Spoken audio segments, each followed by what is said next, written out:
was a gentleman who found my advert in the P7 directory, who didn't have sound coming out of his speakers.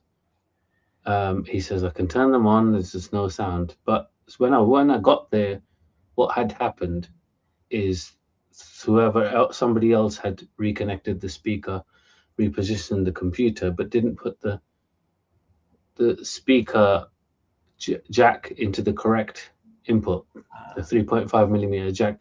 The green, and this is a top tip for people, the green color is for the speaker, the output, the sound coming out of the computer. That's where you would put, if you've had one of those little headphone jacks which you used to put into devices, radios, amplifiers, and cassette players. So that 3.5 millimeter jack, that little silver pin, which normally got two black lines on it, that goes in to the green colored circle on the back of the computer, or sometimes it's on the front. That's the audio output. So that's a top tip for people to know where to connect the speaker cable. Indeed. So that, Are there options for speakers? I mean, if you've got speakers, is there an inbuilt speaker into the computer? usually there's, it's so small. Trying to get something, it's probably like the size of like that. It's just that Right. small little, really small, not really good quality. But a lot of laptops now have pretty good speakers. They're more of a oval shape, and they kind of go on the sides of the laptop, and they're large. They're kind of like elongated, like kind of that kind of shape, and they produce pretty good sounds.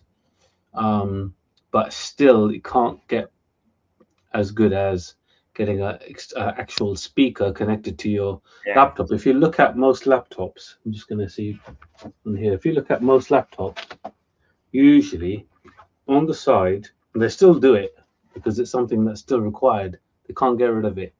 The little jack connection, this little one here, the circle, the headphones one, headphone jack, is used on literally almost every single laptop and PC. They haven't got rid of it. All these years of technology and innovation, they still keep this 3.5 millimeter headphone jack. And a lot of phones now, you don't have them anymore. Um, Although certain manufacturers keep them, other manufacturers, like for example the iPhone, they've stopped after a certain model number. They decided, no, we're not going to use headphone jacks, and all of a sudden, you have to get these little converters which convert from USB-C to this jack to use your headphones.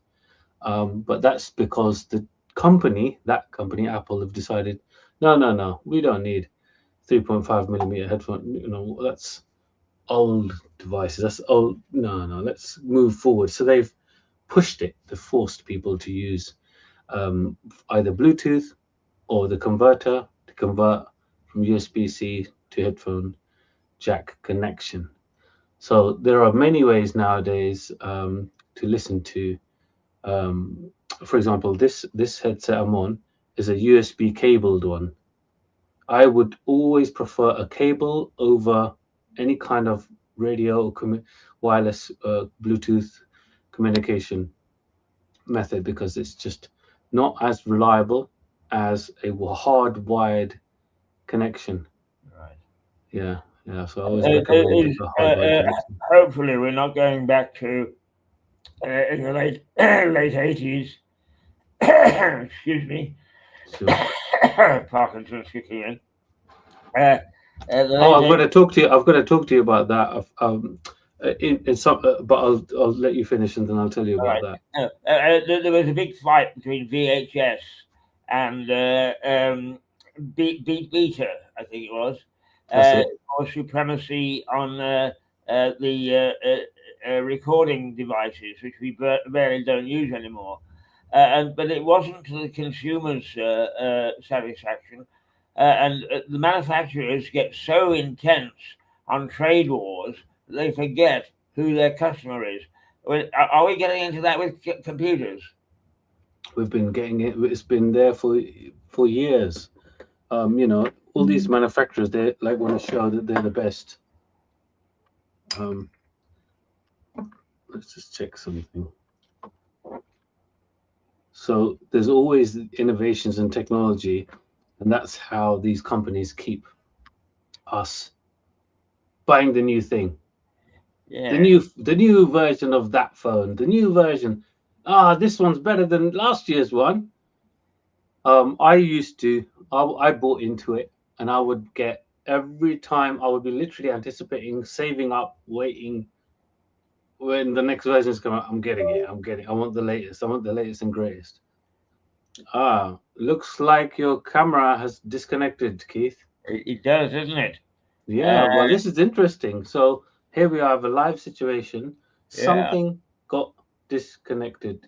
I would recommend now your microphone's muted. Oh, Right. it's unmuted. I can hear you. No, it's muted now. So the microphone works, but you'll have to keep that. Right. Now Okay. Can you hear try me? the camera. I can hear you. So we could still have this conversation. And this Yeah. is a example of how devices which are hardwired can also get disconnected. Yeah. I mean, that's quite ridiculous, isn't it? And I can't find the camera icon anymore. So what could have happened if you trace the cable? So the webcam is on top of your monitor. Yeah. Trace that cable, see where it goes, and it most likely goes to the back of the computer. And it probably Yeah. got disconnected. Uh-huh. So you have to just remove it and just put it back in to the USB slot, and Well, we'll see if it works. If it doesn't, we can still keep talking. I can hear you, you can hear me, and it's just the audience that only sees me, which is fine. right. Oh, yeah. Well, I think we'll leave it that way because Cool. I'm going to have difficulty with my Parkinson's getting to the back of the computer. No, leave it as it is. This is a great way to show, hey, the show goes on. The show goes on, and we're still having the show. Just one camera, but that's fine. I don't see a camera icon there at all. Oh, that's okay. At least I know probably what's happening. But there we are. It is a V show anyway. So even if I'm a voice in the background, that's fine. Great. Now, going back just to this trade war, I sometimes wonder whether these big technology companies do their homework, because I was a few months ago now, but I was doing some research on a different project, and what I discovered was that 90% of the disposable income is held by people over 60. 90%, I mean, that's a huge amount. Only 10% by people under 50. And yet all this stuff is geared to the young. Now, why are they trying to sell to the young when it's the old that have got the money in the pockets? Good point. I think they earn the most. So even though they have the lowest disposable income, they earn the most. It's kind of like dangling the carrot in front of the donkey. The donkey works harder and faster. Why? They want the latest Armani jacket or Versace watch or Calvin Klein glasses, or the phone or laptop, whatever it is. People want to be. They want to be seen, and so they generally will get. People often talk about, I want to get a Ferrari or whatever, Lamborghini or whatever cars people like to get, Bugatti or Rolls Royce or a Bentley. So they're really aspiring, and so this dangling of the carrot is geared towards the working class, not the retired class. The retired, they've been there, done that. They're not so needing to be seen and heard by people, because they don't have such an ego issue. They don't have they've also dealt with their traumas. They've dealt with their, well, hopefully they've anyway, but usually they're much more settled, calm, peaceful. They're not so easily excited, let's say. So you can't dangle a carrot in front of someone, like you said, over who's retired, even, let's just say retired, whatever the age that would be for someone, because they're like, oh, I just want a simple life. So if they want the simple life, there wouldn't be a target for someone to, a company to advertise to them, oh, here's the latest. I mean, they believe that those kind of people, they get, the golf, the yachts, the planes, stuff like that, the mansions, Right. swimming pools. That's the advertising. It's Uh-huh. more geared towards the older people for that kind of. That's a very um good point. Yeah. Now, how about fakes? Because when I worked in Kosovo, which is what 20 years ago now, but we used to go because there was no power, or at least you had 4 hours on and 4 hours off, for what we called R&R, rest and recreation. We would go down over the border into what is now Northern Macedonia, or Macedonia North, I think it's called, and where they'd got everything. But one of the things on a Sunday morning that was a joy was to go into their market and see what was on sale, whether it was a fresh rabbit or a Rolex watch. And I took my wife there. She visited me when I was in Kosovo, and we went down to Macedonia for the weekend. And we went into this market because I said, I think you'll enjoy this, dear, looking around and so on and so forth. And she spotted a particular brand of watch. And she said, I've always wanted that. And I said, well, it's a fake. And she said, yes, yes, but look at it. And it looked exactly like the brand that she was after. So I said, all right, I'll buy it for you. And before we get back to the hotel, it'll stop ticking. So she giggled, and so we bought this thing for about 10 quid. And here she got this marvelous thing that she could not tell from the original. And we about a year later, she showed to me, it's still ticking. Now, some fakes are good, and some fakes are bad. But how are because I know a lot is said quite often about electronic equipment, oh, that's from China. But a lot of it works, and a lot of it looks the part. How much does that dent the market? Whoa, I wouldn't know the answer to that question about how much it does. It used to be a thing. I remember, yeah, there's a market for it, more in the hustling and bustling kind of areas of urban, like London, for example, central London. People would sell it on the streets, on the alleyway, you know, away from the cameras, and outside near shops. I remember there were people that would be selling it literally outside this alleyway near Woolworths on the high street in Southall. And but then what I've noticed is, because of the advent of cameras on the high street, the police are monitoring the street, and then when they see these, I don't know what to call them. Anyway, let's just call them side hustlers, people that are selling something, whatever it is, whether it's legal or illegal, because that trade doesn't actually bring in tax money, because they're doing it under the radar and they ask for cash. The police, um, you know, uh, would take them off the street basically, and wouldn't allow that to happen. So now it's not so much. I mean, you can go to a car boot sale, I guess, or markets and places where people can sell something, whatever it is, whether it's fake or not fake, and because that seemed that it's more of a way that the money would go. Some money would go to the government for the taxes. So yeah, it's just different places. I haven't really been to many of these car boot sales for a while now, but I do hear people saying that that's where they sell these items. Although nowadays it's now gone online. I just realized, yeah, so a lot of things are sold online now.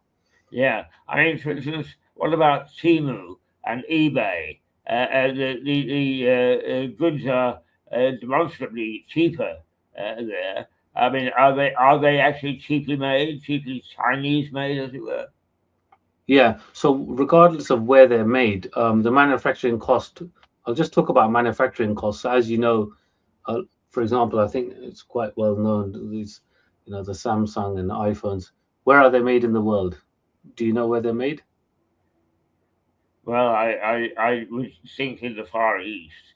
Yeah, yeah. So they're made in, and I might be corrected by someone, but I'm pretty sure when I watched some documentaries, they were saying that how much it costs to make them in the Far East, somewhere near China or in China, on that area, um, um, because they're very geared to making mass producing factories environments. There is way more conducively efficient and cheaper to make mass manufacture things, and then they're shipped to different countries where they're sold. They make them there. I recently found out that um, due to not government legislation, but some kind of regulation, if the final check of the device thing that was made is done in that country, for example, Italy, they can actually say made in Italy or something to do with that. Instead of it saying made in China, they can actually say made in Italy because the final check Ah, and the little logo which is sewn on the thing, let's say the cloth, the jumper, if that logo is sewn on in Italy, they're allowed to say it's made in Italy, but actually it's made in India or somewhere far east where the labor is cheap. And that's what they're using. They're using these. They found these clever tactics to say made in this country, but it's not actually. It's usually made in another country, but they put the label on, which uh-huh. then, according because they've obviously bent the rules to their own for their own benefit. Right. But As these an things that expert, how well made are some of these things that come from China or Hong Kong well, or what? no, I mean, these are so the very expensive things which are made made in the same, usually made in the same country. So when someone says, "Oh, it's made in China, it's cheap," but then you've got this other thing like an iPhone, that's not cheap. That's over £1,000. Yeah. So how can something which is someone say, "Oh, it's cheap," but then you've got some of the most expensive things which are made there. So what's right? Um, Ultimately, it comes down to the production quality. So when they look at the thing, they look at um, for example, this thing's made in. Um, it does say made in China. It's got a little label on it, made in China. Now the quality of it, you know, this is a bead counting device to count how many times you've chanted on a bead, and it works. It works, and it's just a matter of what quality does the person need. Like, is there any sharp edges on it? Well, when I looked, I could. There was no sharp edges as such. I thought it was pretty damn good. And this is like £6 I paid for it, but I know you can get it online cheaper. Um, so there's a lot of people, little companies, got into those manufacturing plants and said, "Oh, you make the iPhones, yeah? Okay, good. I want you to make my phones." And then it's the same manufacturing plant making these phones for another company which sells it cheaper. So now you've got a phone which is made in the same factory as iPhones, and you got which is let's just call it 300-400 quid, and then you got an iPhone which is 1.5 grand, made in the same factory. So that's how I'd like to explain. Well, how come some things are really expensive made in China, same factory, and then you got other things which are cheaper? It's all down to the company. It's all down to how much the company will charge and how much um, emphasis they put on the quality of the finished product and the components as well. Because sometimes one manufacturer says, "Oh, I don't want that Gorilla Glass. I just want normal glass." And then this other company says, "No, I want the most expensive, Gorilla Glass for my phone." And then some companies will have, so let's say two phones, the same glass on the screen, but this company just says, "Oh, it's amazing," and then they charge 10 times as much as this company because this company is not greedy. We got onto this, and I know that you hadn't planned to talk about it. We're halfway through the program, so the other half is what do you want to talk about this morning? Sure. So it was actually something about what we were talking about earlier. It was about health. It was about health tech. So let's just call it science. So science and technology is kind of hand in hand. Uh-huh. With the advent of technology, well, the scientists and researchers are able to do uh, things quicker, research and testing quicker, to create a solution for people's health problems. And I was listening to a conversation interview with Tony Robbins, um, and someone, I think it was Jay Shetty. And Tony Robbins was sharing about his research in relation to pain, body pain, and how research due to technology is able to provide a solution. It's not all um, publicly available to everyone. You've got to have a lot of money to then be able to access a lot of this help. He was talking about Parkinson's, and he said these ultrasonic waves, which can be targeted to the part in the brain, and they find the part in the brain. They use these ultrasonic sensors, so there's no invasion into the brain from externally, but they shoot the sound to this part of the brain, and it's kind of rattling it. I'm giving a real basic explanation. So they rattle this part in the brain, which then reverses or stabilizes or resolves this tremors that people have with Parkinson's, and they all of a sudden don't have tremors. They have control over their body again because they've managed to identify this ultrasonic waves that they can just be targeted to a particular point in the brain for people with Parkinson's, and they're now living a much better life. And with that, they don't need the medication, they don't have the symptoms of shaking and tremors. So it's just amazing how these solutions in science, because of technology, has helped people's lives be Yeah. turned around completely 180. But that's not publicly known. That's not been publicized because it goes against the certain countries' health system. Yeah. It doesn't allow the health system to exist. That's right. I mean, first of all, can I ask you? I have Parkinson's. I don't have tremors, but I can't walk. Did they talk about whether this could help walking? Yes, it's just the motor neuron control of the body. It's all controlled from the brain. So the signals going from the brain down the cerebellum, down Yeah. the spine to control the movement of the body. That's all done from the brain. So if you can um, speak to, I would say, research neuroscientists such as Dr. Andrew Huberman is very good in America.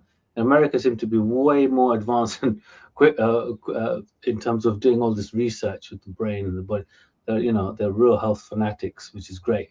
And they really, because of the way American um, scientists and researchers spend so much money, and because the pharmaceutical industry is massive over there, so there's way more investment I've noticed in finding out the solutions for health problems, because that pharmaceutical industry in America have got so much money that they pump into research so that means paying money for technology and research, and with that research and that science, they've discovered, found different techniques that work.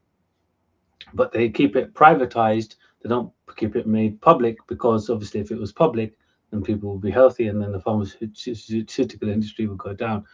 So they keep people at bay and keep people using medication that people purchase to relieve them of some symptoms. But the solutions are there. People need to research, go online, search in different forums, not your usual places. Sometimes you can't find them in the usual places.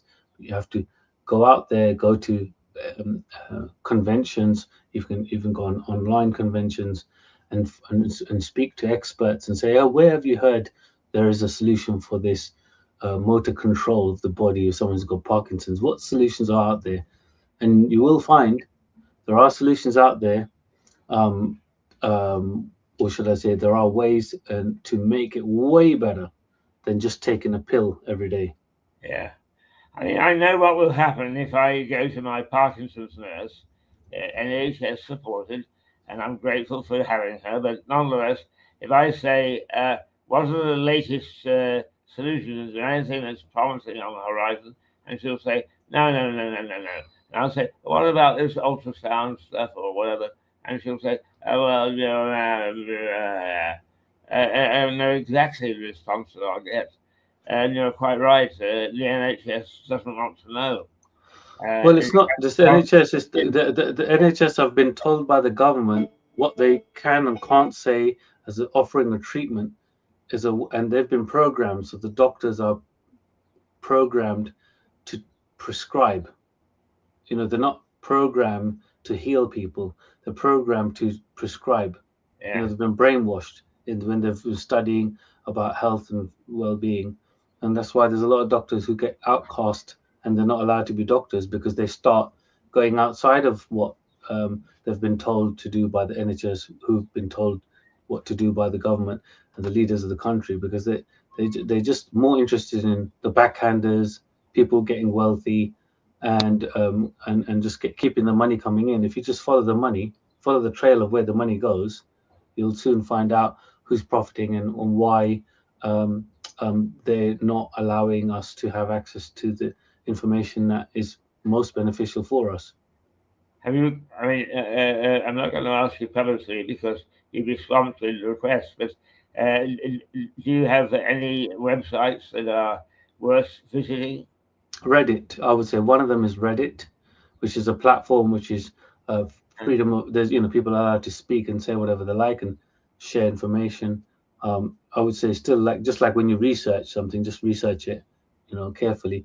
I also would say don't necessarily use Google to search for things. I would say try using an AI to Right? do some research, because AI does a Oh, different yeah, yeah, provides any kind of AI. So it could be Claude, it could be ChatGPT, Copilot.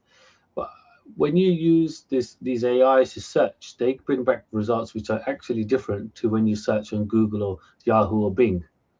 And a lot of people don't know that. So when you search on AI, if you typed in, tell me that um, I need a cleaner, you know, it'll give you different results. So if you go on Google or Bing or Yahoo search or something, I don't know, DuckDuckGo, you search for things, you get different results on different platforms, because those companies are they're programmed to give you certain information based on what's going to be beneficial for them. right. So How, I would say always search and ask other people, which platforms do you use to search for alternative help and stuff. Eventually, when you speak to enough people, you'll find out the right answers, or should I say, you'll find out sufficient places where you can go and search for the help you need for whatever it is. It could be health, it could be mental health, it could be physical health, it could be financial health. You know, there's so much help out there. There's books. You know, obviously not many people read books nowadays, but there's lots of audiobooks and books. People have written down the answers to things, and you know, they just need to just read. right now, we've got 5 minutes left because I know that you, being a very busy man now, have got an appointment at 10 o'clock. It's 25 too, so to give you a chance, another 5 minutes worth. Uh, what I've discovered is that if I tap onto a piece of information, or simply say a photograph, and want to transfer it, sometimes I manage to successfully transfer it, but it's disappeared. The original information has disappeared from wherever I got it from. Is that common, or is it just my heavy-handed nature? I'll have to have a look at that. What happened? So let me get that straight. Are you saying you transferred a picture from one device to another device? Is that right? Yeah, And then you couldn't find that picture. yeah. Okay. Yeah, I'm not sure. I would just say that how the way to resolve that is try to keep the same location of when you're transferring pictures, and then that way the picture is always in that folder that you've transferred it to. Because what I've tend to find is people tend to they don't realize the different locations. For example, if you're downloading a file off the internet, I'm going to give a different example. When you download anything from the internet, the default folder that the browser puts it into is the folder called downloads. Similarly, if you're scanning a picture, when you scan a picture from a printer, not many people do that, but when you scan a picture, it goes to a scans folder. And you can obviously choose a different default location, but it's usually in that scans folder within pictures. Similarly, with videos, when you're transferring videos from a device or camera, it usually will go into the videos folder, or at least that video folder is there. So these are default folders. So downloads, documents, pictures, and videos. Of course, people make multiple folders, and then they create their own structure that makes sense to them. And you can always change the default location for various devices that you connect and that you copy across onto. But it's good to know that this is the folder structure that, for example, Microsoft Windows 11 has 10 and 11. So Uh, that's how it's been around for years for Microsoft. All yeah, the and it's slightly different on Apple products on Mac, Apple Macs. right. I mean, the things that I present you with are from an 80-year-old, 80 plus actually. So they are pertinent to your viewership and the people you help. So I'm sure other people have probably experienced that, and you just given an explanation, which I'm able to at least explore. And the other thing that I find very difficult is going through the IT of places like banks.